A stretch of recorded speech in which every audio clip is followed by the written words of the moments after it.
বাংলাদেশ জাতীয়তাবাদী দল বিএনপির সহযোগী সংগঠন বাংলাদেশ জাতীয়তাবাদী সমবায় দল। তো তারই ধারাবাহিকতায় যেহেতু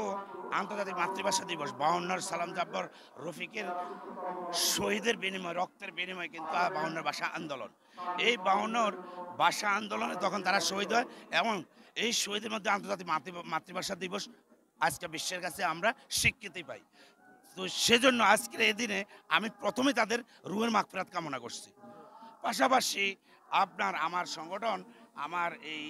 সহযোগী সংগঠন জাতীয়তাবাদী সমবায় দলের আমাদের অনেক নেতাকর্মী আসছে, আসলে গর্বের কারণে অনেকে চলে গেছে। তো সেহেতু আপনাদের উদ্দেশ্যে আপনাদের সোশ্যাল মিডিয়াকে ধন্যবাদ যে আপনাদের কাভারেজ বা আমাদের সাংগঠনিক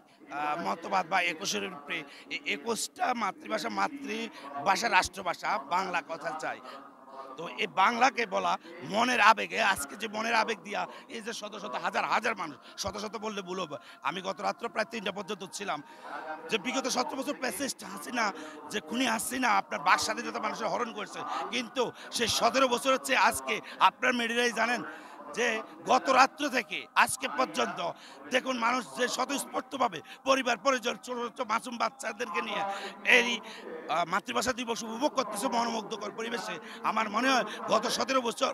আপনার এই যেহেতু ঢাকা বিশ্ববিদ্যালয়ের আন্ডারে এই শহীদ মিনার, এখানে ছাত্রলীগের কুলাঙ্গাররা, ওই সাদ্দামরা, ওই রাব্বানিরা যে অবস্থা সৃষ্টি করছে, রাস্তা দিয়া সাধারণ মেয়ে ছেলেরা আসি ফুল দিতে পারেনি। আজকে যেভাবে মনোমুগ্ধকর দিয়েছে, তারা কখনো রাস্তা ব্যারিকেড, কখনো এই যে মেয়ে ছেলে আসতে লাইন মারা, এটা কুলাঙ্গা ছাত্রলীগের বৈশিষ্ট্য ছিল, কিন্তু তারই ধারাবাহিকতা এখন আজকে সেরকম কোনো পরিবেশ পরিস্থিতি নাই। তার কারণ হচ্ছে যে 52-র সাথে আপনি দেখেন 24শে জুলাই এবং 5ই আগস্ট যে দ্বিতীয় স্বাধীনতা অর্জন করেছি আমরা, 1600 থেকে 2000 শহীদের রক্তের বিনিময় এবং 30,000 হতাহতের রক্তের বিনিময় আমরা যে দ্বিতীয় স্বাধীনতা পেয়েছি, এই স্বাধীনতায় আমাদের আজকের এই স্বাধীনতা নিয়ে আজকে মনোমুগ্ধ পরিবেশ সৃষ্টি হচ্ছে। অতএব অন্তর্বর্তী সরকারের কাছে তথা আগামী দিন গণতান্ত্রিক সরকারের কাছে আমার আবেদন থাকবে যে আপনার এই বাক স্বাধীনতা নিয়ে যাতে করে এই শহীদদের হতাহত করে রাষ্ট্রীয় আজকের জন্য 52 ভাষা আন্দোলনের মধ্য দিয়ে তাদেরকে আমরা স্মরণ করতে পারতেছি যে আমরা সবাই আপনার সোশ্যাল মিডিয়ার বাইরা সহ সবাই যেরকম আজকে স্বতঃস্ফূর্তভাবে কাজ করতে পারতেছেন, আগামী দিনগুলোতে দ্বিতীয় স্বাধীনতার